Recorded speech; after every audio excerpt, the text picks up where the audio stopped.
How's it going, guys? So this is the project from the EEGR202, Dr. Bailey's class. So we were given a circuit to build, which will consist of two different parts, which is a power on circuit, and then we have a motor circuit, and we have a whole signal circuit.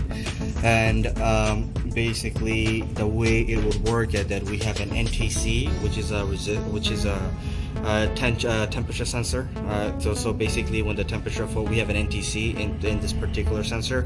So when the temperature goes up, the resistance goes down, and by using that, this LED that we have connected right here, it will change when the sensor receives heat, and it changes resistance, and this LED will react to that resistance. And so this circuit is built from, this is a power on circuit. We have a 2-volt LED, and so we are using a voltage divider to bring down the voltage to power up the LED so it doesn't burn out, because we are using 12 volts and negative 12 volts to bias our op amps and to bias the whole entire the rails of the circuit, and using 0.5 volts to power on the as an input voltage for our non-inverting op amp, which is connected to this MOSFET, which is powering up this motor. And we have a single pole double throw switch right here. So basically, the way it works, when we turn the voltage up to 0.5, this will receive power producing 4 volts as an output voltage, which will be fed into this MOSFET, which is connected with this switch and the motor. It's producing about 150 milliamps to 20 milliamps of current, feeding this motor. The reason we had to use a MOSFET because we couldn't directly wire the motor to the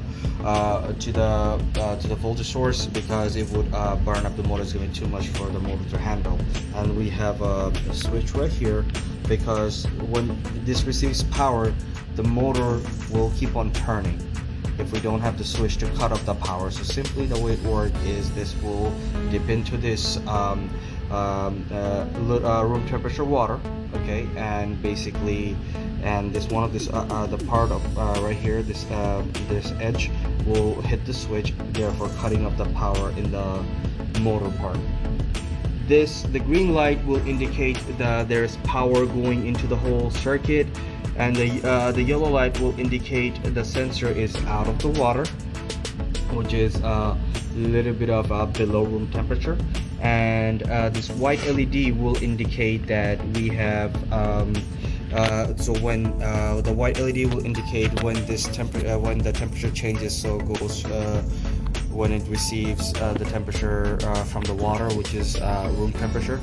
And as an improvise, the water is cooling off, so we're going to use the heat gun to heat up the sensor a little bit more, which will turn on our red resistor, so red LED, along with the buzzer indicating the temperature sensor is too hot.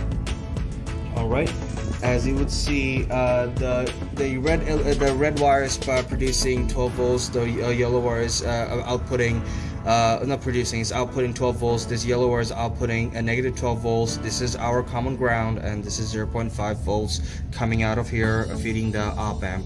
So as you should see, this is a single pole double throw switch, which is connected, which is powering up the whole entire motor, which is the whole entire circuit. Basically, this is basically the power coming in, and which is connected with single pole double throw switch. The moment we turn this on, we're gonna have this yellow and the green LED turn on together, indicating the sensor is out of the water and there is power going through this circuit.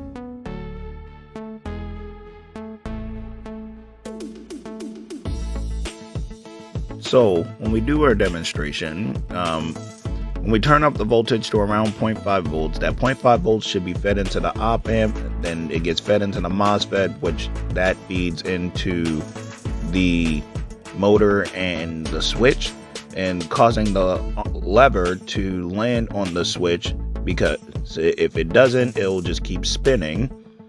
And When it hits the switch, it should cut off the power to the motor, and that sensor should land into the water, causing the yellow LED to cut off and the white LED to cut on, because the thermal sensor is now detecting that it's not only in the water, but it's also going above room temperature. Now, we put a case over our project just so when it lands in there, the water doesn't splash and, cause damage to our circuit. So as demonstrated in the video by my partner, the lever has now dropped into the water. So as he removes the lid, we can see now that the white LED has turned on and the yellow LED is off because the sensor is embedded in the warm water. Now, unfortunately, this warm water is not hot enough to trigger the buzzer or the red LED, so we must remove the sensor from the plate. So he's removing the sensor from the plate. He's going to retrieve some paper towels to just clean up our area just a little bit so that we don't increase any more water mess. So we slide the water plate further out of the way. We make sure that the sensor is accessible so that we do not burn our entire system.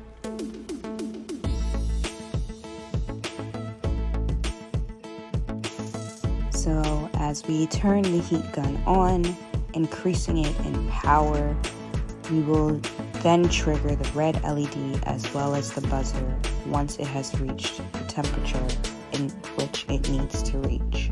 So here we see my partner Tanzim is heating up the sensor, and once it has reached warm temperature, the white LED comes on, and once it has reached extremely hot temperatures, the red LED will trigger and the buzzer will go off.